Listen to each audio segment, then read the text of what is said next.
ನಮಸ್ಕಾರ. ಹೆಲ್ತ್, ಆರೋಗ್ಯ ಬಹುದೊಡ್ಡ ವರದಾನ, ಅತ್ಯಮೂಲ್ಯ ಸಂಪತ್ತು, ಅನರ್ಘ್ಯ ರತ್ನ. ಅದನ್ನ ಜೀವಮಾನವಿಡೀ ಕಾಪಿಟ್ಟುಕೊಳ್ಳುವಂತಹ ದೊಡ್ಡ ಹೊಣೆಗಾರಿಕೆ ನಮ್ಮೆಲ್ಲರದ್ದು. ಹೇಗೆ? ಇದಕ್ಕಾಗಿ, ನಿಮಗಾಗಿ, ನಿಮ್ಮ ಆರೋಗ್ಯಕ್ಕಾಗಿ ಮಾಹಿತಿಯನ್ನ ನೀಡ್ತಾ ಬಂದಿದೆ ಹೆಲ್ತ್ ಪ್ಲಸ್. ಸುಸ್ವಾಗತ ಇವತ್ತಿನ ಸಂಚಿಕೆಗೆ. ಋತುಸ್ರಾವ ಮಹಿಳೆಯರಿಗೆ ಇದು ಪ್ರಕೃತಿ ಕೊಟ್ಟಿರುವಂತಹ ವರವೋ ಶಾಪವೋ? ವರವೇ ಇದ್ದಿರಬಹುದು, ಆದರೆ ಅನೇಕರು ಇದನ್ನ ಶಾಪ ಅಂತ ಬಗೆದಿದ್ದಾರೆ. ಕಾರಣ ಇದರ ದೆಸೆಯಿಂದ ಉಂಟಾಗುವಂತಹ ಅನೇಕ ಸಮಸ್ಯೆಗಳು. ನಿಜಕ್ಕೂ ಅವು ಸಮಸ್ಯೆಗಳ ಅಥವಾ ನಮ್ಮ ತಪ್ಪುಗಳ? ಕಾರಣಗಳು ಏನಿರಬಹುದು? ಹೋಮಿಯೋಪತಿ ಚಿಕಿತ್ಸೆ ಹೇಗೆ? ತಿಳಿಸುವಂತಹ ಪ್ರಯತ್ನ ಇವತ್ತಿನ ಹೆಲ್ತ್ ಪ್ಲಸ್ ಸಂಚಿಕೆಯಲ್ಲಿ. ಇದಕ್ಕಾಗಿ ನಮ್ಮೊಟ್ಟಿಗೆ ನಮ್ಮ ಅತಿಥಿಯಾಗಿ ಹೋಮಿಯೋ ಕೇರ್ ಇಂಟರ್ನ್ಯಾಷನಲ್ ವತಿಯಿಂದ ಡಾಕ್ಟರ್ ಶಿವಕುಮಾರ್ ಅವರು. ಬನ್ನಿ ಡಾಕ್ಟರ್. ನಮಸ್ಕಾರ. ನಮಸ್ಕಾರ. ಸುಸ್ವಾಗತ ನಿಮಗೆ. ಬನ್ನಿ ಡಾಕ್ಟರ್. ಪ್ರತಿ ಮಹಿಳೆ ಜೀವನದ ಒಂದಲ್ಲ ಒಂದು ಹಂತದಲ್ಲಿ ಋತುಸ್ರಾವದ ಸಮಸ್ಯೆಯನ್ನ ಅನುಭವಿಸ್ತಾಳೆ. ಬಹುಶಃ ಆ ಎಲ್ಲ ಸಮಯದಲ್ಲಿಯೂ ಯಾಕಾದ್ರೂ ನನಗೆ ಇಂಥ ತೊಂದರೆನೋ ಅನ್ನುವಂಥ ಒಂದಷ್ಟು ಗೊಂದಲ ಅಥವಾ ಒಂದಷ್ಟು ಖಿನ್ನತೆ ಅವಳನ್ನ ಆವರಿಸುತ್ತೆ. ಸಾಧಾರಣವಾಗಿ ಋತುಸ್ರಾವದಲ್ಲಿ ಏನೇನು ತೊಂದರೆಗಳು ಡಾಕ್ಟರ್? ವೈದ್ಯಕೀಯ ಲೋಕ ಯಾವ್ಯಾವುದನ್ನ ತೊಂದರೆ ಅಂತ ಗುರುತಿಸುತ್ತೆ? ಈಗ ನಾವು ಋತುಸ್ರಾವದಲ್ಲಿ ನೋಡಬೇಕಾದ್ರೆ ಏನ್ ಹೇಳ್ತೀವಿ ಅಂದ್ರೆ, ಮೆನ್ಸಸ್ ಅಲ್ಲಿ ತುಂಬಾ ಜನ ಹೆಣ್ಣು ಮಕ್ಕಳಲ್ಲಿ ನಾವು ನೋಡುವಂಥದ್ದು ಅಂತಂದ್ರೆ, menses is dependent on the hormones ಅಂತ ಹೇಳ್ತೀವಿ. ಈಗ ಋತುಚಕ್ರ ಸ್ಟಾರ್ಟ್ ಆಗ್ಬೇಕಂದ್ರೆ ದೇರ್ ಆರ್ ಮೆನಿ ಹಾರ್ಮೋನ್ಸ್ ಅಂತ ಹೇಳ್ತೀವಿ. ಆ ಹಾರ್ಮೋನ್ಸ್ ಒಂದು ಇಂಪಾರ್ಟೆಂಟ್ ರೋಲ್ ಪ್ಲೇ ಮಾಡ್ತಾ ಇರುತ್ತೆ. That is what we call as hormonal Axis ಅಂತ ಹೇಳ್ತೀವಿ.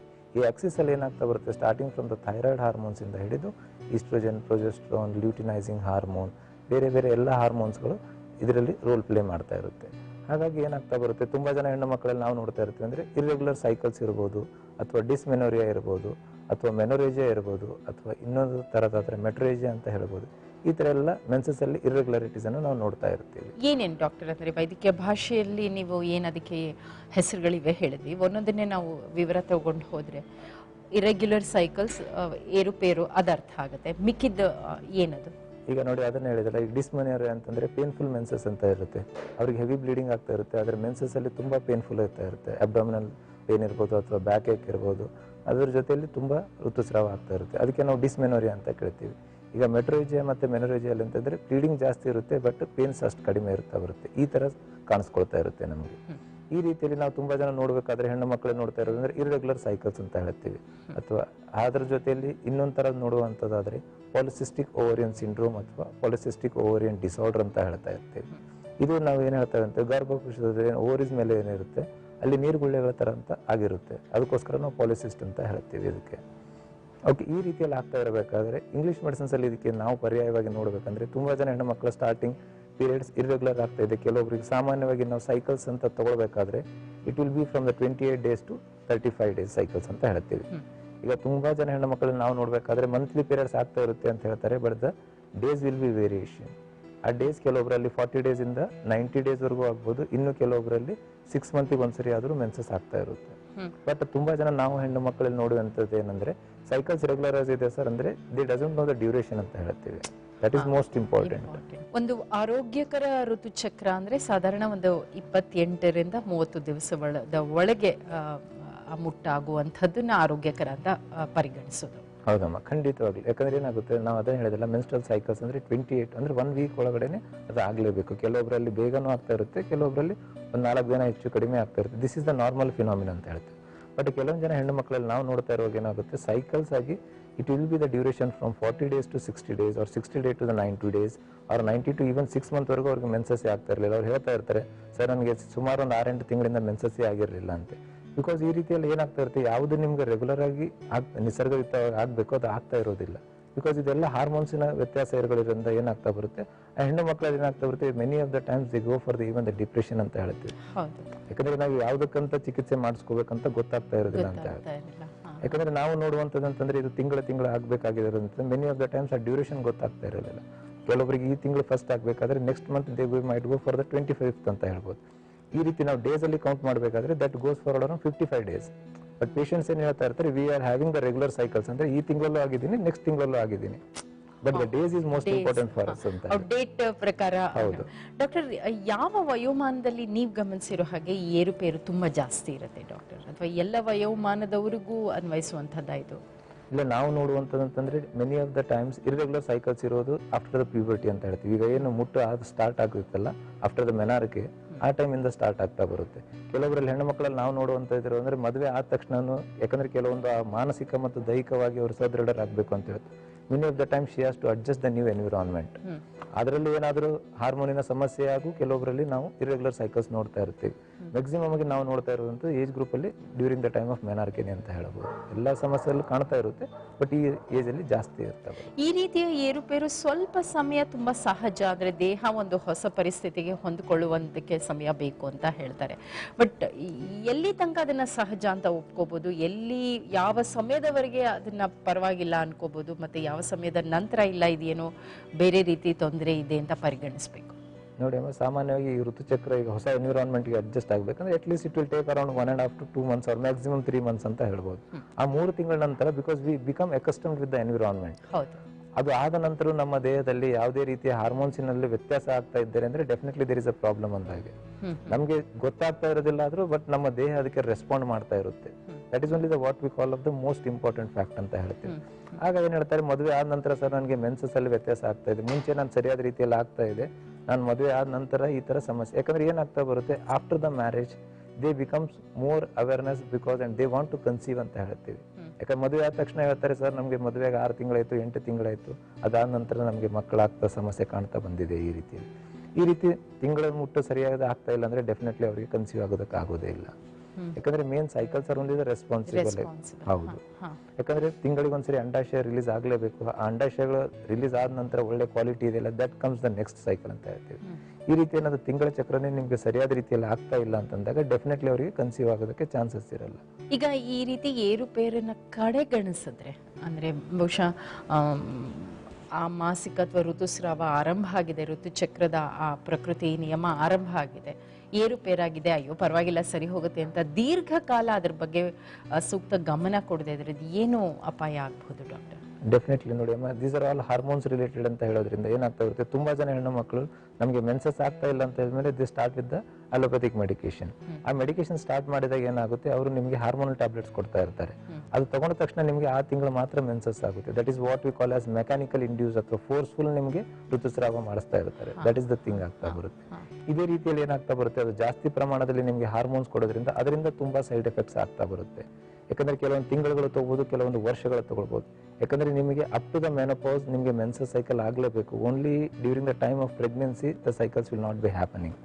ಅದಾದ ನಂತರ ನಿಮ್ಗೆ ಆಗ್ತಾ ಇಲ್ಲ ಅಂದ್ರೆ ಆಫ್ಟರ್ ಸರ್ಟನ್ ಮಂತ್ಸ್ ಫೀಮೇಲ್ಸ್ ಏನಾಗ್ತಾ ಬರುತ್ತೆ, they get frustrated on the medication. ಅಂದ್ರೆ ಎಷ್ಟು ತಿಂಗಳು ನಾನು ಬರೀ ಮಾತ್ರೆ ಮೇಲೆ ಋತುಸ್ರಾವ ಆಗಬೇಕು ಅನ್ನೋಂಥ ಈ ರೀತಿ ಮನೋಭಾವ ಬೆಳೀತಾ ಹೋಗುತ್ತೆ. ಅದನ್ನೇನಾಗ್ತಾ ಬರುತ್ತೆ, ಅದರಿಂದ ಅವರಿಗೆ ಮಾನಸಿಕ ಒತ್ತಡ ಆಗ್ತಾ ಬರೋದು, ಒಬೆಸಿಟಿ ಆಗ್ತಾ ಬರುತ್ತೆ, ಬೇರೆ ಬೇರೆ ಅನೇಕ ದುಷ್ಪರಿಣಾಮಗಳು ಅವ್ರ ಮೇಲೆ ಬೀರ್ತಾ ಹೋಗುತ್ತೆ. ಅಲ್ಲ, ಯಾವುದೇ ವೈದ್ಯಕೀಯ ಯಾವುದೇ ಪದ್ಧತಿ ಇರ್ಬೋದು, ವೈದ್ಯರ ಬಳಿಗೆ ಹೋಗಿ ಯಾವುದೋ ಒಂದ್ ದಿವಸ ಸರಿ ಹೋಗುತ್ತೆ ಅಂತ ಅಕಸ್ಮಾತ್ ಹಾಗೆ ಬಿಟ್ಬಿಟ್ರೆ ಅಥವಾ ನಿರ್ಲಕ್ಷ್ಯ ಮಾಡಿದ್ರೆ ಏನ್ ತೊಂದರೆ ಆಗ್ಬೋದು? ಅಂದ್ರೆ ನಿರ್ಲಕ್ಷ್ಯ ಮಾಡಿದ್ರೆ ಅಂದ್ರೆ ನಮಗೆ ನೋಡಿ ಅಮ್ಮ, ಮೇನ್ ಹೇಳ್ತಾ ಇರೋದು ಅಂದ್ರೆ ಸೈಕಲ್ಸ್ ರೆಗ್ಯುಲರೈಸ್ ಆಗ್ಲೇಬೇಕು. ಈಗ ಆಗ್ಲಿಲ್ಲ ಅಂತಂದ್ರೆ ಅದರಿಂದ ಬೇರೆ ಹಾರ್ಮೋನ್ಸ್ ಮೇಲೆ ಎಫೆಕ್ಟ್ ಆಗ್ತಾ ಹೋಗುತ್ತೆ. ಈಗ ಒಂದರಿಂದನೇ, because our body everything is inter related and inter dependent on each other ಅಂತ ಹೇಳ್ತೀವಿ. ಹಾಗಾಗಿ ಇದನ್ನು ಸರಿಯಾಗಿ ಕೆಲಸ ಮಾಡ್ತಾ ಇಲ್ಲ ಅಂದ್ರೆ ಇದು ಇನ್ನೊಂದ್ರ ಮೇಲೆ ಒತ್ತಡ ಆಗ್ತಾ ಬರುತ್ತೆ. ನಾಳೆ ನಿಮ್ಗೆ ಏನಾಗ್ತಾ ಬರುತ್ತೆ ಅದೇ ಹೇಳಿದಲ್ಲ, ಮಾನಸಿಕ ಒತ್ತಡ ಆಗ್ಬೋದು, ಅವ್ರ ಮೇಲೆ ಮೂಡ್ ಡಿಸಾರ್ಡರ್ಸ್ ಇರ್ತಾ ಬರುತ್ತೆ, ಮೂಡ್ ಸ್ವಿಂಗ್ಸ್ ಇರ್ತಾ ಬರುತ್ತೆ, ಅದರಲ್ಲಿ ಆಸಕ್ತಿ ಕಳ್ಕೊಂತ ಹೋಗ್ತಾರೆ. ಯಾವ್ದ್ರಲ್ಲೂ ಏನೋ ನನಗೆ ಇತ್ತೀಚೆಗೆ ಯಾವ್ದ್ರ ಮೇಲೆ ಆಸಕ್ತಿ ಇರ್ತಾ ಇಲ್ಲ ಅಂತ. ಅದ್ರ ಜೊತೆ ಈಗ ಬೇರೆ ಹಾರ್ಮೋನ್ ಸಮಸ್ಯೆ ಕಾಣಿಸ್ಕೋಬಹುದು. ನಾವು ತುಂಬಾ ಜನ ಹೆಣ್ಣು ಮಕ್ಕಳನ್ನು ನೋಡ್ತಾ ಇರೋಂತಂದ್ರೆ ಥೈರಾಯ್ಡ್ ಸಮಸ್ಯೆ ಇರ್ಬೋದು. ಯಾಕಂದ್ರೆ these are leading to the other diseases ಅಂತ ಹೇಳ್ತೀವಿ. ಈ ತರ ಸಮಸ್ಯೆ ಕಾಣ್ತಾ ಹೋಗುತ್ತೆ. ಆ ಥೈರಾಯ್ಡ್ ಬಂದ ನಂತರ ಹೇಳ್ತೀರಿ ಆ ಸೈಕಲ್ಸ್ ಇರ್ರೆಗ್ಯುಲರ್ ಆಗ್ತಾ ಬರುತ್ತೆ. ಹೀಗಾಗಿ ಆ ಹಾರ್ಮೋನ್ಸ್ ಅನ್ನು ಲೈಫ್ ಟೈಮ್ ತಗೊಳ್ಬೇಕಂತ ಹೇಳ್ತಾರೆ. ನಮ್ಮಲ್ಲಿ ಅದ್ರ ಜೊತೆಗೆ ಈ ಸೈಕಲ್ಸ್ಗೂ ಟ್ರೀಟ್ಮೆಂಟ್ ಕೊಡ್ತಾ ಬರುತ್ತೆ. ಈ ರೀತಿ ಮಾಡಲೇಬೇಕಾಗುತ್ತೆ ಅದಕ್ಕೆ. ಈಗ ಹೋಮಿಯೋಪತಿ ಪದ್ಧತಿಯಲ್ಲಿ ನೀವು ಹೇಗೆ ಚಿಕಿತ್ಸೆಯನ್ನ ಕೊಡ್ತೀರಿ, ಅಂದ್ರೆ ಯಾವ ಮಾರ್ಗವನ್ನ ಅನುಸರಿಸ್ತೀರಿ ಈ ರೀತಿಯ ಸಮಸ್ಯೆಗಳಿಗೆ? ನಾವು ನೋಡಿ ಅಮ್ಮ, ಯಾವುದೇ ಕಾಯಿಲೆಗಳಿಗೆ ಆದರೆ ಹೋಮಿಯೋಪತಿಲಿ ಚಿಕಿತ್ಸೆ ಕೊಡಬೇಕಂದ್ರೆ ಮೇನ್ ಅದರ ರೂಟ್ ಕಾಸ್ಗೆ ಟ್ರೀಟ್ಮೆಂಟ್ ಕೊಡ್ತಾ ಇರ್ತೀವಿ ಅಂತ ಹೇಳ್ತೀವಿ. ಈಗ ನೋಡಿ, ಹಾರ್ಮೋನ್ ಸಮಸ್ಯೆ ಇದೆ ಅಂದ ಮೇಲೆ ಯಾವುದು ಹಾರ್ಮೋನ್ಸ್ ಮೇಲೆ ಎಫೆಕ್ಟ್ ಆಗ್ತಾ ಇದೆ ಅಂತ ಅದನ್ನು ಹಾರ್ಮೋನ್ ಸರಿಪಡಿಸಲೇಬೇಕಾಗುತ್ತೆ. ಅದ್ರ ಜೊತೆಯಲ್ಲಿ ಏನಾಗ್ತಾ ಬರುತ್ತೆ, ಹಾರ್ಮೋನ್ ಸಮಸ್ಯೆಯನ್ನು ಸರಿಪಡಿಸಿದ ಮಾತ್ರಕ್ಕೆ ಏನಾಗುತ್ತೆ, the hormones R produced by your own body ಅಂತ ಹೇಳ್ತೀವಿ. ಅಂದ್ರೆ ನಿಮ್ಮ ದೇಹನೇ ಹಾರ್ಮೋನ್ ಉತ್ಪಾದನೆ ಮಾಡ್ತಾ ಇರುತ್ತೆ. ಆ ಹಾರ್ಮೋನ್ ಉತ್ಪಾದನೆ ಮಾಡ್ತಾ ಇರೋದ್ರಿಂದ ನಿಮಗೆ ಬೇರೆ ವೈದ್ಯಕೀಯ ಪದ್ಧತಿಗಳ ತರ ದುಷ್ಪರಿಣಾಮಗಳು ಇರೋದಿಲ್ಲ. Because your body is only generating the hormones and producing it ಅಂತ. ಈ ರೀತಿ ಒಂದು ಸರಿಯಾದ ಕ್ರಮದಲ್ಲಿ ಅದನ್ನು ಉತ್ಪಾದಿಸ್ತಾ ಹೋದ ಮೇಲೆ ಕ್ರಮೇಣವಾಗಿ ನಿಮಗೆ ಅದರಿಂದ ಯಾವುದೇ ದುಷ್ಪರಿಣಾಮಗಳಾಗೋದಿಲ್ಲ. ಮತ್ತೆ ನಿಮಗೆ ಮುಟ್ಟು ನಿಲ್ಲುವ ಸಮಯವರೆಗೂ ಮೆನ್ಸಸ್ ಆಗ್ತಾ ಇರುತ್ತೆ. ಅದ್ರ ಜೊತೆಯಲ್ಲಿ ಹೋಮಿಯೋಪತಿಯಿಂದ ಏನಾಗ್ತಾ ಬರುತ್ತೆ, ನಿಮ್ಮ ರೋಗ ನಿರೋಧಕ ಶಕ್ತಿಯನ್ನು ವೃದ್ಧಿಸ್ತಾ ಹೋಗ್ತೀವಿ. ದಟ್ ಈಸ್ ಮೋಸ್ಟ್ ಇಂಪಾರ್ಟೆಂಟ್ ಅಂತ ಹೇಳ್ತೀವಿ. ಯಾಕಂದ್ರೆ ನಾವು ಯಾವುದೇ ಕೆಲಸ ಮಾಡಬೇಕಂದ್ರೆ we should be more stronger ಅಂತ ಹೇಳ್ತೀವಿ. ನಿಮ್ಮ ಇಮ್ಯುನಿಟಿ ಸ್ಟ್ರಾಂಗ್ ಇರಲೇಬೇಕು. ಹಾಗಾಗಿ ನಿಮಗೆ ಇಮ್ಯೂನ್ ಸ್ಟ್ರಾಂಗ್ ಮಾಡ್ತಾ ಹೋಗ್ತೀವಿ. ಅದ್ರ ಜೊತೆಯಲ್ಲಿ ಬೇರೆ ಬರುವಂತ ಕಾಯಿಲೆಗಳು ಮತ್ತೆ ಇದರಿಂದ ಅನುವಂಶೀಯವಾಗಿ ಹೋಗೋದಂತದನ್ನು ಹೋಮಿಯೋಪತಿಕ್ ಮೆಡಿಸಿನ್ಸ್ ಅಲ್ಲೇ ತಡೆಗಟ್ತಾ ಹೋಗ್ತೀವಿ. ಏನೇನು ಅಂದ್ರೆ ಈ ಡೂಸ್ ಅಂಡ್ ಡೋಂಟ್ಸ್ ಅಂತ ಹೇಳ್ತಾರಲ್ಲ, ಈ ರೀತಿಯ ಚಿಕಿತ್ಸೆ ತಗೊಳ್ಬೇಕಾದ್ರೆ ಋತುಚಕ್ರಕ್ಕೆ ಸಂಬಂಧಪಟ್ಟ ಹಾಗೆ ಸಮಸ್ಯೆ ಇದ್ರೆ ಅದಕ್ಕೆ ಹೋಮಿಯೋಪತಿ ಚಿಕಿತ್ಸೆ ಬೇಕಿದ್ರೆ ಏನೇನು ಅನುಸರಿಸಬೇಕು ಅಥವಾ ಏನೇನು ಮಾಡಬೇಕು ಮಾಡಬಾರ್ದು? ನೋಡಿ ಅಮ್ಮ, ನಾವು ಹೇಳುವಂಥದ್ದು ಅಂತಂದ್ರೆ ಫಸ್ಟ್ ಈಗ ಯಾವುದೇ ಒಂದು ವ್ಯಕ್ತಿಯನ್ನು ಅರಿಬೇಕಾದ್ರೆ we have to see all the aspects ಅಂತ ಹೇಳ್ತೀವಿ. ಅವರದ್ದು ಋತುಚಕ್ರ ಹೇಗಿದೆ, ಅವರದ್ದು ದಿನಚರಿ ಹೇಗಿದೆ, ಅವರು ರೆಸ್ಪಾಂಡ್ ಮಾಡುವಂತ ವಾತಾವರಣಕ್ಕೆ. ಯಾಕಂದ್ರೆ everybody's response to the external stimulus is different ಅಂತ ಹೇಳ್ತೀವಿ. ಯಾಕಂದ್ರೆ 4 ಜನ ತಂದೆ ತಾಯಿಯಲ್ಲಿ ಒಂದೇ ಮಕ್ಕಳಿದ್ರೆ everybody's response with to the same stimulus will be different. ಆ ರೀತಿ ಅದನ್ನು ನಾವು ಕೂಲಂಕುಷವಾಗಿ ಪರಿಶೀಲಿಸಿ ಅವರಿಗೆ ಆದಂತ ಸೂಟ್ ಆಗುವಂತ ಮೆಡಿಸಿನ್ಸ್ ಕೊಟ್ಟರೆ ಮಾತ್ರ ಅವರಿಗೆ ಚಿಕಿತ್ಸೆ ಕೊಡಬಹುದು ನಾವು. ಇಲ್ಲದಿದ್ರೆ ಏನಾಗುತ್ತೆ, ಓವರ್ ಆಲ್ ಕೊಡ್ತಾ ಹೋದ್ರೆ ಯಾವುದಕ್ಕೂ ಡೆಫಿನೆಟ್ ಆಗಿ ಎಫೆಕ್ಟ್ ಆಗ್ತಾ ಬರೋದಿಲ್ಲ. ಅಂದ್ರೆ ನಿರ್ದಿಷ್ಟ ವ್ಯಕ್ತಿಯ ಆ ಮನೋಭಾವ ಅಥವಾ ಬೆಳೆದು ಬಂದ ವಾತಾವರಣ, ಅವನ ವ್ಯಕ್ತಿತ್ವ ಎಲ್ಲವನ್ನೂ ಗಮನದಲ್ಲಿ ಇಟ್ಕೊಂಡು ಅದಕ್ಕೆ ತಕ್ಕ ಹಾಗೆ ನೀವು ಔಷಧಿಯನ್ನ ಕೊಡ್ತಾ ಹೋಗ್ತೀರಿ. ಹೇಗಿದೆ ಅಂದ್ರೆ ಈ ರೀತಿಯ ಚಿಕಿತ್ಸೆ ಪಡೆದವರಿಗೆ ಯಶಸ್ಸಿನ ಪ್ರಮಾಣ ಹೇಗಿದೆ? ನೋಡಿ ಅಮ್ಮ, ಸಾಮಾನ್ಯವಾಗಿ ನಾವು ನೋಡುವಂತ ಯಶಸ್ಸಿನ ಪ್ರಮಾಣದಲ್ಲಿ ಇಂದ PCODs ಮತ್ತೆ ಇರ್ರೆಗ್ಯುಲರ್ ಸೈಕಲ್ಸ್ ಅಂತ ನಾವು ಹೇಳ್ತೀವಿ, ಅದರಲ್ಲಿ 60 to 80% ವರೆಗೂ ರಿಸಲ್ಟ್ಸ್ ಇದೆ ನಮ್ಮಲ್ಲಿ. ಯಾಕಂದ್ರೆ ಕೆಲವೊಬ್ಬರಲ್ಲಿ ಡ್ಯೂರೇಷನ್ ನಿಧಾನವಾಗಿ ಆಗ್ತಾ ಇರ್ಬೋದು, ಬಟ್ ಮ್ಯಾಕ್ಸಿಮಮ್ ಕೇಸಸ್ ಅಲ್ಲಿ we get the result. And ಒಂದು ಸರಿ ಆ ಪಾಲಿಸಿಸ್ಟಿಕ್ ಅನ್ನು ನಾವು ಆಗುವಂತ ಒಂದು ವಾತಾವರಣ ತಡೆಗಟ್ಟಿದರೆ ನೆಕ್ಸ್ಟ್ ಫರ್ದರ್ ಆ ಪಾಲಿಸಿಸ್ಟ್ ಆಗೋದಿಲ್ಲ. ಫರ್ದರ್ ಅವರಿಗೆ ಕನ್ಸೆಪ್ಷನ್ಗೋಸ್ಕರ ಹೆಲ್ಪ್ ಆಗುತ್ತಾ ಹೋಗುತ್ತೆ. ತುಂಬಾ ಜನ ಹೆಣ್ಣು ಮಕ್ಕಳಲ್ಲಿ ಹೇಳ್ತಾ ಇರ್ತಾರೆ, ಆಫ್ಟರ್ ದ ಮ್ಯಾರೇಜ್ ಕನ್ಸೀವ್ ಆದ ನಂತರ ಎಬರ್ಷನ್ಸ್ ಆಗ್ತಾ ಇರುತ್ತೆ. ಅದರ ಗುಣನು ನಾವು ಹೋಮಿಯೋಪತಿಕ್ ಮೆಡಿಸಿನ್ಸ್ ಇಂದ ಕಡಿಮೆ ಮಾಡ್ತಾ ಬರ್ತೀವಿ. ಈ ರೀತಿಯ ಒಂದು ಸಮಸ್ಯೆ ಇದೆ, ಅದಕ್ಕೆ ಹೋಮಿಯೋಪತಿ ಚಿಕಿತ್ಸೆ ತೆಗೆದುಕೋತಾ ಇದ್ದೀವಿ ಅಂದ್ರೆ ಸರ್ವೇ ಸಾಧಾರಣವಾಗಿ ಅದು ತನ್ನ ಪರಿಣಾಮವನ್ನ, ಒಳಿತಿನ ಪರಿಣಾಮ ಅಥವಾ ಚಿಕಿತ್ಸೆಯ ಪರಿಣಾಮವನ್ನ ತೋರಿಸೋದಕ್ಕೆ ಯಾವ ಹಂತದಲ್ಲಿ ಶುರು ಮಾಡುತ್ತೆ? ದೇಹ ಅದಕ್ಕೆ ಒಗ್ಗಿಕೊಂಡಿದೆ ಚಿಕಿತ್ಸೆಗೆ ಪರಿಣಾಮ ಅಂತ ಅದಕ್ಕೆ ಎಷ್ಟು ಸಮಯ ಬೇಕಾಗುತ್ತೆ ಸರ್? ಅದನ್ನ ನೋಡಬೇಕಾದ್ರೆ ನಾವು ದೇಹಕ್ಕೆ ಅನುಗುಣವಾಗಿ ಚೇಂಜಸ್ ಆಗ್ತಾ ಹೋಗುತ್ತೆ. It is independent depend on the bodies persons ಅಂತ ಹೇಳ್ತೀವಿ. ಯಾಕಂದ್ರೆ ಕೆಲವೊಬ್ಬರಲ್ಲಿ 3 ತಿಂಗಳಲ್ಲೂ ಕಾಣಬಹುದು, ಕೆಲವೊಬ್ಬರಲ್ಲಿ 6 ತಿಂಗಳಾಗೂ ಆಗ್ತಾ ಬರುತ್ತೆ. ಯಾಕಂದ್ರೆ ಅವ್ರ ದೇಹ ಹೇಗೆ ರೆಸ್ಪಾಂಡ್ ಮಾಡ್ತಾ ಹೋಗುತ್ತೆ ನಮ್ಮ ಮೆಡಿಸಿನ್ಸ್ ಮೇಲೆ ಅನ್ನೋದು ಇಂಪಾರ್ಟೆಂಟ್ ಇರ್ತಾ ಬರುತ್ತೆ. ಸಾಮಾನ್ಯವಾಗಿ ನಾವು ನೋಡ್ತಾ ಇರಬೇಕಾದ್ರೆ 3 ರಿಂದ 6 ತಿಂಗಳವರೆಗೂ ಚೇಂಜಸ್ ಕಾಣ್ತಾ ಹೋಗುತ್ತೆ ನಮಗೆ ಡೆಫಿನೆಟ್ ಆಗಿ. ಮತ್ತೆ ಕೆಲವೊಬ್ಬರು ಪ್ರಕೃತಿಗೆ ಅನುಗುಣವಾಗಿ ವೇರಿಯೇಷನ್ಸ್ ಆಗ್ತಾ ಬರುತ್ತೆ. ಪ್ರಕೃತಿಗೆ ಅನುಗುಣವಾಗಿ ಸಮಯ ತೆಗೆದುಕೊಳ್ಳೋದು ಒಂದಷ್ಟು ವ್ಯತ್ಯಾಸ ಆಗಬಹುದು. ಋತುಸ್ರಾವಕ್ಕೆ ಸಂಬಂಧಪಟ್ಟಂತಹ ಆ ಸಮಸ್ಯೆಗಳಿಗೆ ಹೋಮಿಯೋಪತಿ ಚಿಕಿತ್ಸೆ ಹೇಗಿದೆ, ಏನಿದೆ ತಿಳಿಯುವ ಪ್ರಯತ್ನ ಇವತ್ತಿನ ಸಂಚಿಕೆಯಲ್ಲಿ. ಇದಕ್ಕಾಗಿ ನಮ್ಮ ಜೊತೆಯಲ್ಲಿ ಹೋಮಿಯೋ ಕೇರ್ ಇಂಟರ್ನ್ಯಾಷನಲ್ ವತಿಯಿಂದ ಡಾಕ್ಟರ್ ಶಿವಕುಮಾರ್ ಅವರು. ಇದು ಬ್ರೇಕ್ನ ಸಮಯ.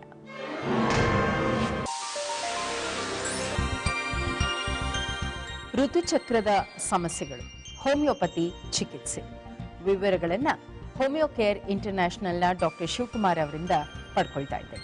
ಸರ್ವೇ ಸಾಧಾರಣವಾಗಿ ಈ ಏರುಪೇರು ಮಾತ್ರವಲ್ಲ, ಈ ಆ ಸಮಯದಲ್ಲಿ ಅಂದರೆ ಸರಿಯಾಗಿ ಋತುಚಕ್ರ ಇರುವಂಥವರಿಗೂ ವಿಶೇಷವಾಗಿ ಆ 5 ದಿನಗಳಲ್ಲಿ ಮಾನಸಿಕ ಅಸಮತೋಲನ ತುಂಬ ಕಾಡುವಂಥದ್ದು. ಏನೋ ಒಂದು ಖಿನ್ನತೆ, ಏನೋ ಒಂದು ತಳಮಳ, ಏನೋ ಒಂದು ಡಿಪ್ರೆಷನ್ನು, ಅದಕ್ಕೂ ಸಹ ಹೋಮಿಯೋಪತಿಯಲ್ಲಿ ನೀವು ಚಿಕಿತ್ಸೆ ನಿರ್ದಿಷ್ಟವಾಗಿ ನೀಡ್ತೀರಾ?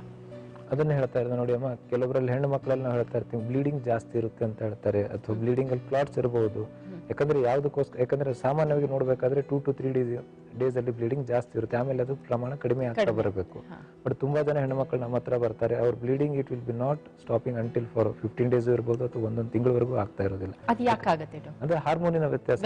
ಹೌದು, ಡೆಫಿನೆಟ್ ಆಗಿ ಅದೇ ಹೇಳಿದ್ನಲ್ಲ, ಅದನ್ನು ಸರಿ ಮಾಡ್ತಾ ಬರಬೇಕಾಗುತ್ತೆ. ಅದ್ರ ಜೊತೆಯಲ್ಲಿ ಏನಾಗ್ತಾ ಬರುತ್ತೆ, ಈಗ ಬ್ಲೀಡಿಂಗ್ ಕೆಲವರಲ್ಲಿ ತುಂಬಾ ಕಡಿಮೆ ಇರುತ್ತೆ, ಅದು ಸರಿಯಾದ ರೀತಿಯಲ್ಲಿ ಎಂಡೋಮೆಟ್ರಿಯಲ್ ಶೆಡ್ಡಿಂಗ್ ಆಗ್ತಾ ಇರೋದಿಲ್ಲ, ಅದನ್ನು ಸರಿಪಡಿಸಲೇಬೇಕಾಗುತ್ತೆ. ಯಾಕಂದ್ರೆ ನಾವು ಯಾವುದನ್ನು ಸರಿಯಾದ ರೀತಿಯಲ್ಲಿ ಅದನ್ನು ಶೆಡ್ಡಿಂಗ್ ಆಗಲಿಲ್ಲ ಅಂದ್ರೆ the next eggs will not be also implanted properly ಅಂತ ಹೇಳ್ತೀವಿ. ಈ ರೀತಿಯಲ್ಲಿ ಒಳ್ಳೆ ಕ್ವಾಲಿಟಿ ಆಫ್ ಎಗ್ಸ್ ಇಂಪ್ಲಾಂಟ್ ಆಗೋದಕ್ಕೆ ಸಹಕಾರಿ ಆಗೋದಿಲ್ಲ. ಸಾಮಾನ್ಯವಾಗಿ ಋತುಚಕ್ರದ ಸಮಸ್ಯೆಯನ್ನ ಯಾವ ಮಹಿಳೆಯಲ್ಲಿ ಹೆಚ್ಚಾಗಿ ನೋಡ್ತೀರಿ? ಅಂದ್ರೆ ನಗರ ಪ್ರದೇಶದ ಮಹಿಳೆಯರಲ್ಲಿ ಜಾಸ್ತಿ ಇದೆಯಾ, ಅಥವಾ ಗ್ರಾಮೀಣ ಪ್ರದೇಶದ ಮಹಿಳೆಯರಲ್ಲಿ ಜಾಸ್ತಿ ಇದೆಯಾ, ಅಥವಾ ಹೆಚ್ಚು ಪೌಷ್ಟಿಕಾಂಶ ಇಲ್ಲದೆ ಇರುವಂತಹ ಮಹಿಳೆಯರಲ್ಲಿ, ಅಥವಾ ತುಂಬ ದುಡಿಯುವ ಅಂದರೆ ಮ್ಯಾನ್ಯುಯಲ್ ಲೇಬರ್ ಅಂತ ನಾವು ಏನು ಹೇಳ್ತೀವಿ, ದೈಹಿಕವಾಗಿ ಕೂಲಿ ಕೆಲಸ ಇರ್ಬೋದು, ಅಂಥವರಲ್ಲಿ ಸಮಸ್ಯೆನ ಅದೊಂದು ಒಂದು ಕುತೂಹಲದ ಪ್ರಶ್ನೆ ಡಾಕ್ಟರ್, ಆ ತರ ನಾವು ನೋಡಬೇಕಾದ್ರೆ we find more in the metropolitan cities ಅಂತ ಹೇಳ್ಬೋದಮ್ಮ. ಯಾಕಂದ್ರೆ ಅವ್ರದಲ್ಲಿ ಒಂದು ಇತ್ತೀಚಿನ ನಾವು ಹೆಣ್ಣು ಮಕ್ಕಳು ನೋಡಬೇಕಾದ್ರೆ many of the peoples are goal oriented ಅಂತ ಹೇಳ್ತೀವಿ. They are not they are health oriented but they are goal oriented. ಗುರಿ ಮುಟ್ಟಬೇಕು, ಆರೋಗ್ಯ ಏನಾದ್ರೂ ಪರವಾಗಿಲ್ಲ. ಅದಕ್ಕೋಸ್ಕರ ಏನಾಗ್ತಾ ಬರುತ್ತೆ, ನಿಮಗೆ ಒತ್ತಡದ ಜೀವನ ನಡೆಸ್ತಾ ಇರಬೇಕಾದ್ರೆ definitely stress is one of the factor for many of the diseases ಅಂತ ಹೇಳ್ತೀವಿ. ಈ ರೀತಿ ಸ್ಟ್ರೆಸ್ ಇಂದ ನಾವು ವರ್ಕ್ ಮಾಡ್ತಾ ಇರಬೇಕಾದ್ರೆ ತುಂಬಾ ಜನ ನೋಡಿ, ಈಗ your body will be exhausted after certain hours of duration ಅಂತ ಹೇಳ್ತೀವಿ. ಹೌದು. ನೀವು ಅನಿಯಮಿತವಾಗಿ, ಈಗ ನಾವು ತುಂಬಾ ಜನ ಸಾಫ್ಟ್ವೇರ್ಸ್ ಅಲ್ಲಿ ನೋಡ್ತಾ ಇರ್ತೀವಿ, ಮಹಿಳಾ ಉದ್ಯೋಗಿಗಳು ಅವ್ರು ಕೆಲಸ ಮಾಡೋ ಒತ್ತಡ ಎಷ್ಟು ಅವರ್ಸ್ ಇದೆ, they will be working for 12 to 16 hours ಅಂತ ಹೇಳ್ತಾರೆ. ಯಾಕಂದ್ರೆ ನೀವು ಸರಿಯಾದ ರೀತಿಯಲ್ಲಿ ನಿಮ್ಮ ದೇಹಕ್ಕೆ ನೀವು ಸರಿಯಾದ ರೀತಿಯಲ್ಲಿ ರಕ್ಷಣೆ ಕೊಡ್ತಾ ಇಲ್ಲ ಅಂದ್ರೆ ನಾಳೆ ನಿಮ್ಮ ದೇಹನು ನಿಮಗೆ ರಕ್ಷಣೆ ಕೊಡೋದಕ್ಕೆ ಆಗೋದಿಲ್ಲ. ಯಾಕಂದ್ರೆ that is give and take policy ಅಂತ ಹೇಳ್ತಾರೆ. ನೀವು ನಿಮ್ಮ ಆರೋಗ್ಯ ಇವತ್ತಿಗೆ ಚೆನ್ನಾಗಿಡೋದಲ್ಲ, ನಾಳೆಗೋಸ್ಕರ ಇವತ್ತು ನೀವು ಅದಕ್ಕೆ ಚೆನ್ನಾಗಿಡ್ತಾ ಹೋಗ್ಬೇಕಾಗುತ್ತೆ. ಆಗ ನಾಳೆ ನಿಮ್ಮ ಆರೋಗ್ಯ ನಿಮ್ಮ ಜೊತೆ ಇರುತ್ತೆ. ತುಂಬಾ ಜನ ಏನ್ ಮಾಡ್ತಾರೆ, ಕಾಯಿಲೆ ಬಂದ ತಕ್ಷಣ they start doing many things. ಅತಿಯಾದ ರಕ್ತಸ್ರಾವಕ್ಕೆ ಬರೀ ಹಾರ್ಮೋನಲ್ ವ್ಯತ್ಯಾಸಗಳು, ಹಾರ್ಮೋನ್ಗಳ ವ್ಯತ್ಯಾಸಗಳು ಒಂದನ್ನೇ ಕಾರಣವಾಗಿ ಕೊಡ್ತೀರಾ, ಅಥವಾ ಬಹುಶಃ ಸ್ಟ್ರೆಸ್ಸು ಆ ಥರದ್ದು ಕಾರಣವಾಗತ್ತಾ, ಅಥವಾ ನಿಶಕ್ತಿ ಆ ಥರದ್ದು ಕಾರಣ ಆಗತ್ತಾ? ತುಂಬಾ ಜನ ಅದೇ ಹೇಳ್ತಾರೆ ನೋಡಿ, ಈಗ ಅನಿಯಮಿತವಾಗಿ ಬ್ಲೀಡಿಂಗ್ ಆಗ್ತಾ ಇದ್ರೆ ದೇ ಗೋ ಫಾರ್ ದ ಅನೆಮಿಕ್ ಅಂತ ಹೇಳ್ತೀವಿ. People become ಅನೆಮಿಕ್. ಯಾಕಂದ್ರೆ ಅತಿಯಾದ ರಕ್ತಸ್ರಾವ ಒಳ್ಳೇದಲ್ಲ, ಅದರದೇ ಆದಂತ ಪ್ರಮಾಣದಲ್ಲಿ ಮಾತ್ರ ಅದು ಒಳ್ಳೇದಾಗ್ತಾ ಬರುತ್ತೆ. ಇಲ್ಲದಿದ್ರೆ ಏನಾಗ್ತಾ ಬರುತ್ತೆ, ನಿಮಗೆ ಅತಿಯಾದ ರೀತಿಯಲ್ಲಿ ಬ್ಲಡ್ ಹೋಗ್ತಾ ಇರಬೇಕಾದ್ರೆ ಅನೆಮಿಕ್ ಅಂತ ಕಂಡೀಷನ್ಸ್ ಆಗುತ್ತೆ. ಆಗ ನೀವು ಅವ್ರ ಜೊತೆಲಿ ಹೇಳ್ತಾ ಇರ್ತಾರೆ, ನೀವು ಹೊರಗಡೆಯಿಂದ we have to maintain on the supplements ಅಂತ ಹೇಳ್ತಾರೆ. ನಾವು ಆ ಹೋಮಿಯೋಪತಿಲಿ ಏನ್ ಮಾಡ್ತೀವಿ, we make your body to produce those supplements ಅಂತ ಹೇಳ್ತೀವಿ. We are not going to give the supplements for you. ನಿಮ್ಮ ದೇಹದಲ್ಲಿನೇ ಹೊಸ ರಕ್ತ ಉತ್ಪಾದನೆ ಆಗುವಾಗೆ ಮಾಡ್ತೀವಿ ಅದ್ರ ಜೊತೆಯಲ್ಲಿ. ಎಲ್ಲ ದೇಹಗಳು ಅದಕ್ಕೆ ಪ್ರತಿಕ್ರಿಯಿಸತ್ವಾ ಡಾಕ್ಟರ್, ಅಥವಾ ಹೋಮಿಯೋಪತಿ ಚಿಕಿತ್ಸೆ ಹಾಗೆ ಪ್ರಚೋದನೆಗೆ ಸ್ಪಂದಿಸುವಂಥದ್ದು ಕೆಲವು ದೇಹ ಸ್ಥಿತಿ ಅಥವಾ ಕೆಲವಿನ ದೇಹದ ಗುಣ ಮಾತ್ರನ ಅಂತ ಏನಾದರೂ ಅನ್ಸುತ್ತಾ? ನೋಡಿ, ಇಲ್ಲಮ್ಮ, ಖಂಡಿತವಾಗ್ಲೂ ಹೋಮಿಯೋಪತಿಕ್ ಮೆಡಿಸಿನ್ಸ್ ಅನ್ನು ನೀವು ನವಜಾತ ಶಿಶುವಿಂದ ಹಿಡಿದು ವಯೋವೃದ್ಧರಿಗೂ ಎಲ್ಲರನ್ನು ಕೊಡಬಹುದು. ಯಾಕಂದ್ರೆ every body will response to the stimulus ಅಂತ ಹೇಳ್ತೀವಿ. ಯಾಕಂದ್ರೆ ಇದೊಂದು ಮಾತು ಇದೆಯಲ್ಲ ಡಾಕ್ಟರ್, ಎಲ್ಲರಿಗೂ ಹೋಮಿಯೋಪತಿ ಚಿಕಿತ್ಸೆ ಸರಿ ಹೋಗದೆ ಇರ್ಬೋದು, ಎಲ್ಲ ಬಾಡಿಗೂ ರೆಸ್ಪಾನ್ಸ್ ಸಿಗದೆ ಇರ್ಬೋದು, ಎಲ್ಲರಿಗೂ ಸರಿ ಹೋಗಲ್ಲ ಅಂತ ಸರ್ವೇ ಸಾಧಾರಣವಾಗಿ ಹೇಳುವಂತಹ ಮಾತು ನಾವು ಕೇಳಿದ್ದೇವೆ. ಅದಕ್ಕೆ ಈ ಪ್ರಶ್ನೆ. Response will vary but the medicines will act on each and every individual ಅಂತ ಹೇಳ್ಬೋದು.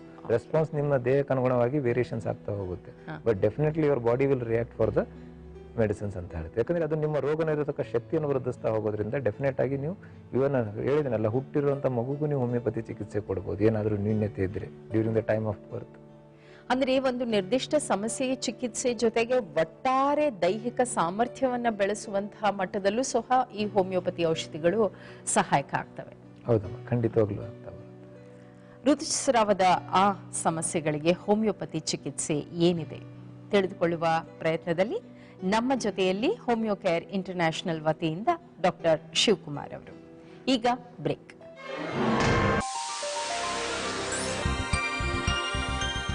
ಋತುಚಕ್ರದ ಸಮಸ್ಯೆಗಳಿಗೆ ಹೋಮಿಯೋಪತಿ ಚಿಕಿತ್ಸೆ, ಈ ಬಗ್ಗೆ ಮಾತನಾಡುವ ಸಲುವಾಗಿ ನಮ್ಮ ಜೊತೆಯಲ್ಲಿ ಹೋಮಿಯೋ ಕೇರ್ ಇಂಟರ್ನ್ಯಾಷನಲ್ ವತಿಯಿಂದ ಡಾಕ್ಟರ್ ಶಿವಕುಮಾರ್ ಅವರು. ಡಾಕ್ಟರ್, ಈಗ ಈ ಋತುಚಕ್ರದ ಸಮಸ್ಯೆ ಮಾತ್ರ ಅಲ್ಲ, ಈಗ ನಮ್ಮಲ್ಲಿ ಒಂದಷ್ಟು ಸಂಪ್ರದಾಯ ಆಚರಣೆ ನಂಬಿಕೆಗಳಲ್ಲಿ ಯಾವುದೋ ಒಂದು ಶುಭ ಕಾರ್ಯದಲ್ಲಿ ಇರುವಂತಹ ಸಂದರ್ಭದಲ್ಲಿ ಆ ಋತುಚಕ್ರದ ಸಮಸ್ಯೆ ಇರಬಾರ್ದು ಅಥವಾ ಮಾಸಿಕದ ಸಮಸ್ಯೆ ಇರಬಾರ್ದು ಅನ್ನುವಂಥದ್ದು ಒಂದು ಬೆಳೆಸ್ಕೊಂಡು ಬಂದಿರುವಂತಹ ನಂಬಿಕೆ. ಹಾಗಾಗಿ ಅದನ್ನು ಒಂದು ಸ್ವಲ್ಪ ಮುಂದೂಡಬೇಕು, ಮಾತ್ರೆ ತಗೊಳ್ಳಿ, ಮುಂದಕ್ಕೆ ಹೋಗುತ್ತೆ, ಈ ರೀತಿಯ ಬಹಳಷ್ಟು ಚಾಲ್ತಿಯಲ್ಲಿದೆ. ಇದು ಎಷ್ಟು ಮಟ್ಟಿಗೆ ಸರಿ ಮತ್ತೆ ಅಥವಾ ತಪ್ಪು? ಡೆಫಿನೆಟ್ ಆಗಿ ನೋಡಿ ಅಮ್ಮ, ಯಾವುದೇ ಒಂದು ದೇಹದಲ್ಲಿ ಆಗುವಂತ ಕ್ರಿಯೆಯನ್ನು ಮುಂದೂಡೋದಾಗ್ಲಿ ಅಥವಾ ಪ್ರೀಪೋನ್ಮೆಂಟ್ ಮಾಡೋದು ಒಳ್ಳೇದಲ್ಲ. ಯಾಕಂದ್ರೆ ಅದು ಒಂದು ಹಾರ್ಮೋನ್ ಮೆಕ್ಯಾನಿಸಮ್ ಇಂದ ನಾರ್ಮಲ್ ಆಗಿ ಅದನ್ನ ಆಗೋದಕ್ಕೆ ಬಿಡಿ, ಇಲ್ಲದಿದ್ರೆ ಅದರಿಂದ ನಾಳೆ ಅನಾಹುತ ಆಗೋದಂತ ಡೆಫಿನೆಟ್ಲಿ. ಯಾಕಂದ್ರೆ ಏನಾಗ್ತಾ ಬರುತ್ತೆ, ತುಂಬಾ ಜನ ಹೆಣ್ಣು ಮಕ್ಕಳು ಹೇಳ್ತಾರೆ ಮನೆಯಲ್ಲಿ ಪೂಜೆ ಇರುತ್ತೆ ಅಂತ, ದೇ ಸ್ಟಾರ್ಟ್ ಪೋಸ್ಟ್ಪೋನಿಂಗ್ ದಟ್.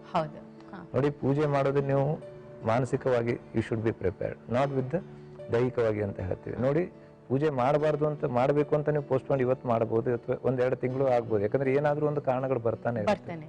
ಹಾಗಾಗಿ ನೀವು ಅದಕ್ಕೋಸ್ಕರ ನಿಮ್ಮ ರುಟೀನ್ ಆಗಿರೋದನ್ನ ನೀವು ಪೋಸ್ಟ್ಪೋನ್ ಮಾಡ್ತಾ ಹೋದ್ರೆ ನಾಳೆ ರುಟೀನ್ ಆಗೋದಕ್ಕೆ you have to struggle a lot ಅಂತ ಹೇಳ್ತೀವಿ. ಅದನ್ನ ಆಗ್ತಾ ಬರುತ್ತೆ. ಈಗ ಕೆಲವೊಬ್ರು ಹೇಳ್ತಾರೆ, ನಮಗೆ ಫ್ಯಾಮಿಲಿ ಪ್ಲಾನಿಂಗ್ ಮಾಡಿದ್ವಿ ಅಂತ, ಈಗ ಮದುವೆ ಆದ ತಕ್ಷಣ ನಮಗೆ ಇಷ್ಟು ವರ್ಷ ಮಕ್ಕಳು ಬೇಡ ಅಂತ ಹೇಳಿ. ಯಾಕಂದ್ರೆ ಒಂದು ಲೇಟ್ ಮ್ಯಾರೇಜಸ್ ಆಗ್ತಾ ಇದೆ, ಎರಡನೇದು ಮಕ್ಕಳು ಬೇಡ ಅಂತ, ಬಿಕಾಸ್ ಅವ್ರ ಲೈಫಲ್ಲಿ ಸೆಟ್ಲ್ ಆಗ್ಬೇಕು ಅಂತ ಹೇಳ್ತಾರೆ. ನಾವು ಜೀವನದಲ್ಲಿ ನೋಡ್ತಾ ಹೋದ್ರೆ ಲೈಫಲ್ಲಿ ಯಾವತ್ತೂ ಸೆಟ್ಲ್ ಆಗಲ್ಲ. ಆ ರೀತಿ ನಾವೆಲ್ಲ ಪೋಸ್ಟ್ಪೋನ್ ಮಾಡ್ತಾ ಹೋಗಿದ್ರೆ there is no way settlement ಅಂತ ಹೇಳ್ತೇವೆ. ಯಾಕಂದ್ರೆ ಯಾವ್ದು ವಯಸ್ಸಲ್ಲಿ ಅದನ್ನ ಏನ್ ಆಗ್ಬೇಕು ಅದನ್ನ ಆಗ್ತಾನೆ ಹೋಗುತ್ತೆ. ಅದನ್ನ ಸರಿಯಾದ ರೀತಿಯಲ್ಲಿ ವಯಸ್ಸಿಗೆ ಅನುಗುಣವಾಗಿ ಆಗ್ತಾ ಹೋದ್ರೆ ಮಾತ್ರ ತೊಂದರೆ ಇರ್ತಾ ಇರೋದು. ಮುಂಚೆಯಲ್ಲಿ ನಾವು ನೋಡ್ತಾ ಇರಬೇಕಾದ್ರೆ ಇವಾಗ ಲೇಟ್ ಮ್ಯಾರೇಜ್ ಅಂತ ಹೇಳಿದ್ನಲ್ಲ, nobody is marrying before 30-35 during the because you are reaching to the menopause ಅಂತಾಗಿದೆ. ಯಾಕಂದ್ರೆ ಪ್ರೆಗ್ನೆನ್ಸಿ ಟೈಮಲ್ಲಿ because you should have the sustainable capacity. ಅದ್ರ ಜೊತೆ ನಾವು ನೋಡ್ತಾ ಇರ್ತೀವಿ ಈಗ ತುಂಬಾ ಜನ ಹೆಣ್ಣು ಮಕ್ಕಳಲ್ಲಿ ಅಬರ್ಷನ್ಸ್ ಆಗ್ತಾ ಇರುತ್ತೆ, ಕನ್ಸೀವ್ ಆದ್ರೂ many of the problems are there ಅಂತ ಹೇಳ್ತೀವಿ. ಈ ರೀತಿ ಋತುಚಕ್ರ ಸರಿಯಾಗಿ ಇರದೇ ಇರೋದಕ್ಕೆ ಎಂಡೋಮೆಟ್ರಿಯಲ್ ಇರ್ಬೋದು ಅಥವಾ ಬೇರೆ ಬೇರೆ ಕಾರಣಗಳಿಂದಾನು ಏನಾದ್ರೂ ಸಮಸ್ಯೆಗಳಿರ್ತಾ ಹೋಗುತ್ತೆ, ಅದು ಒಂದರಿಂದ ಒಂದು ಇನ್ನೊಂದು ಕಾರಣಗಳಿಗೆ ಕೊಡ್ತಾ ಹೋಗುತ್ತೀವಿ, ವಿನಃ ಅದಕ್ಕೆ ಚಿಕಿತ್ಸೆ ಯಾವುದು ಅಂತ ಇಲ್ಲ. ಈ ರೀತಿ ನಾವು ಅದನ್ನು ಚಿಕಿತ್ಸೆ ಮಾಡಬೇಕಂದ್ರೆ ಮೇನ್ ಎಲ್ಲ ಒಟ್ಟಾರೆಯಾಗಿ ಮಾಡಿದ್ರೆ ಮಾತ್ರ ಅದು ಸರಿಯಾದ ರೀತಿಯಲ್ಲಿ ಚಿಕಿತ್ಸೆ ಆಗ್ತಾ ಬರುತ್ತೆ. ಯಾಕೆ ಡಾಕ್ಟರ್ ತುಂಬಾ ಮಹಿಳೆಯರು ತುಂಬಾ ಬಳಲಿಕೆಯನ್ನ, ನಿಶಕ್ತಿಯನ್ನ ಅನುಭವಿಸ್ತಾರೆ? ತುಂಬಾ ಇವತ್ತು ವಿಶೇಷತಃ ನಮ್ಮ ಭಾರತೀಯ ಪರಿಸ್ಥಿತಿಲಿ ಏನಿದೆ, ಆಚೆ ಕಡೆನೂ ದುಡಿಬೇಕು, ಮನೇಲೂ ದುಡಿಬೇಕು. ಹಿಂದೆ ಎಲ್ಲ ಆ 3 ದಿವಸ ಇಲ್ಲ ಅವ್ರು ರೆಸ್ಟ್ ತಗೋಬೇಕು, ಅವ್ರು ಏನು ಕೆಲಸ ಮಾಡಬಾರ್ದು, ದೇಹ ವಿಶ್ರಾಂತಿ ಬಯಸುತ್ತೆ. ಇವತ್ತು ಅದು ಹೊರಟು ಹೋಗಿದೆ, ಹಾಗಾಗಿ ದುಡಿಮೆ ಹೆಚ್ಚಾಗಿದೆ. ಹಾಗಾಗಿ ಬಹುಶಃ ಅದು ಒಂದು ಕಾರಣನೋ ಏನೋ, ತುಂಬಾ ನಿಶಕ್ತಿ ಬಳಲಿಕೆಯಿಂದ ಒದ್ದಾಡ್ತಾರೆ. ಇದಕ್ಕೂ ಸಹ ನೀವು ಚಿಕಿತ್ಸೆ ಕೊಡ್ತೀರಾ ಅಥವಾ ಇದನ್ನ ತಪ್ಪಿಸೋದು ಹೇಗೆ? ನೋಡಿ, ಅದನ್ನ ಹೇಳಿದಲ್ಲ, ಈಗ ಮನುಷ್ಯನಿಗೆ ಇತಿಮಿತಿಗಳು ತುಂಬಾ ಇಂಪಾರ್ಟೆಂಟ್. ಜೀವನದಲ್ಲಿ ಏನು ಮುಖ್ಯ ಅನ್ನೋದು ಬಿಟ್ಟು ನಾವು we are behind the world things, not because of the ನಮ್ಮಲ್ಲಿ ಇದಕ್ಕೆ ಬೇಕಾಗಿಲ್ಲ, ನಮಗೆ ಎಲ್ಲ ಫೆಸಿಲಿಟೀಸ್ ಮಾತ್ರ ಬೇಕು. ನಮಗೆ ಲೌಕಿಕದತ್ತ ಜಾಸ್ತಿ ವಾಳ್ತಾ ಇದ್ದೀವಿ, ಆಧ್ಯಾತ್ಮಿಕದತ್ತೆ ಕಡಿಮೆ ಇದೆ ಅಂತ. ಅದನ್ನೇ ಹೇಳ್ತೇನಿಲ್ಲ, ನಾವು ಸದೃಢವಾಗಿರ್ಬೇಕಂದ್ರೆ ಮಾನಸಿಕ, ದೈಹಿಕ ಮತ್ತು ಶಾರೀರಿಕ 3 ಅಮೂಲ್ಯವಾದದ್ದು ಅಂತ ಹೇಳ್ತೀವಿ. We R more stronger in the physical as well as but not in the mental as well spiritual ಅಂತ ಹೇಳ್ತೀವಿ. ಅಲ್ಲಿ ತುಂಬಾ ವೀಕ್ ಇದೆ. ಅದಕ್ಕೋಸ್ಕರ ನಾವು ತುಂಬಾ ಜನ ಹೆಣ್ಣುಮಕ್ಕಳು ನೋಡ್ತಾ ಇರ್ತೀವಿ, ಇತ್ತೀಚಿನ ಯುವಜನತೆಯಲ್ಲಿ ನೋಡ್ತಾ ಇರ್ಬೋದು, many of the people are committing suicide ಅಂತ ಹೇಳ್ತಾರೆ. ಯಾಕಂದ್ರೆ ಮಾನಸಿಕ ಕಲಹದಿಂದ ಇತ್ತೀಚೆಗೆ ಏನಾಗ್ತಾ ಬರುತ್ತೆ, nobody is bear to take the responsibilities ಅಂತ ಹೇಳ್ತಾರೆ. ಯಾಕಂದ್ರೆ ರೆಸ್ಪಾನ್ಸಿಬಿಲಿಟಿ ತಗೊಳ್ಳೋದೇ ಇದ್ರೆ it will not, the person who takes the responsibility on your shoulder only will move ahead ಅಂತ ಹೇಳ್ತೀವಿ. ಅದನ್ನು ನೋಡಿ, ನಿಮ್ಗೆ ಋತುಚಕ್ರ is also the basic for ಅಂತ. ನಾಳೆ ಮಕ್ಕಳು ಪಡಿಬೇಕಂದ್ರೆ you have to feel those pains today. ಆಗ ನಿಮ್ಗೆ ಏನಾಗ್ತಾ ಬರುತ್ತೆ, you are preparing yourself for the parturition ಅಂತ ಹೇಳ್ತೀವಿ ನಾವು. ಅಂದ್ರೆ ಒಂದು ಸಹಜವಾಗಿ ಪ್ರಕೃತಿ ದತ್ತವಾಗಿ ಏನು ಕಾರ್ಯ ಆಗಬೇಕಾಗಿದೆಯೋ ಅದನ್ನ ಆದಷ್ಟು ಸಹಜವಾಗಿ ನಡೆಯೋದಕ್ಕೆ ಬಿಟ್ಟು ಒಂದಷ್ಟು ಏರುಪೇರುಗಳನ್ನ ಸರಿಪಡಿಸ್ಕೊಂಡ್ರೆ ಸಾಕು. ವಿಪರೀತ ಕೃತಕತೆಯತ್ತ ಹೋದ್ರೆ ಖಂಡಿತ ಅಪಾಯ ತಪ್ಪಿದ್ದಲ್ಲ. ಮತ್ತೆ ಈ ಏರುಪೇರುಗಳಿಗೆ ಹೋಮಿಯೋಪತಿ ಚಿಕಿತ್ಸೆಯಲ್ಲಿ ಖಂಡಿತ ಸೂಕ್ತ ಪರಿಹಾರ ಇದೆ. ಹೌದು. ಈಗ ನಮ್ಮಲ್ಲಿ ನಾನು ಅದೇ ಹೇಳಿದೆ, ಹೋಮಿಯೋಪತಿಯಲ್ಲಿ ಏನಾಗ್ತಾ ಬರುತ್ತೆ, we treat the person as a hole, not the disease ಅಂತ ಹೇಳ್ತೀವಿ. ಕಾಯಿಲೆಯನ್ನು ನಾವು ಯಾವತ್ತೂ ಚಿಕಿತ್ಸೆ ಕೊಡೋದಿಲ್ಲ. ನಾವು ಮನುಷ್ಯರಲ್ಲಿ ಏನು ನ್ಯೂನ್ಯತೆ ಇದೆ ಅದನ್ನು ಸರಿಪಡಿಸ್ತಾ ಹೋಗ್ತೀವಿ, ಆಗ ಅದು ಕಾಯಿಲೆ ಅದರ ಒಳಗಡೆಯಿಂದನೇ ಸರಿ ಆಗ್ತಾ ಬರುತ್ತೆ. ಬೇರು ಮಟ್ಟದಲ್ಲಿ ಚಿಕಿತ್ಸೆ ಕೊಡುವಂತಹ ಒಂದು ಪದ್ಧತಿ, ಆ ಮುಖೇನ ಇಡೀ ಒಟ್ಟು ಸ್ವರೂಪದ ಆ ಸಮಸ್ಯೆಗೆ ಸರಿಯಾದ ಮದ್ದನ್ನ ಕೊಡುವಂತಹ ಒಂದು ಪದ್ಧತಿ, ಅದುವೇ ಹೋಮಿಯೋಪತಿ ಚಿಕಿತ್ಸೆ. ಋತುಸ್ರಾವದ ಆ ಸಮಸ್ಯೆಗಳಿಗೆ ಈ ಚಿಕಿತ್ಸೆ ಎಷ್ಟು ಪರಿಣಾಮಕಾರಿ, ಈ ಬಗ್ಗೆ ತಿಳಿಸಿಕೊಟ್ಟಿದ್ದಾರೆ ಹೋಮಿಯೋ ಕೇರ್ ಇಂಟರ್ನ್ಯಾಷನಲ್ನ ಡಾಕ್ಟರ್ ಶಿವಕುಮಾರ್ ಅವರು. ಡಾಕ್ಟರ್, ತುಂಬಾ ಥ್ಯಾಂಕ್ಸ್. ಧನ್ಯವಾದಗಳು ಡಾಕ್ಟರ್. Thank you. ಆರೋಗ್ಯದ ಕುರಿತಾಗಿ ಹೆಚ್ಚು ಹೆಚ್ಚು ಅರಿವು ಬೆಳೆಸಿಕೊಂಡಷ್ಟು ನಮಗೆ ಆರೋಗ್ಯಕರ ಮತ್ತು ಉಪಯುಕ್ತವಾದಂಥದ್ದು. ಹೀಗಾಗಿ ಈ ನಿಟ್ಟಿನಲ್ಲಿ ಸದಾ ಗಮನವಿರಲಿ. ನಿಮಗಾಗಿ ಇಗೋ ಹೆಲ್ತ್ ಪ್ಲಸ್. ನಮಸ್ಕಾರ.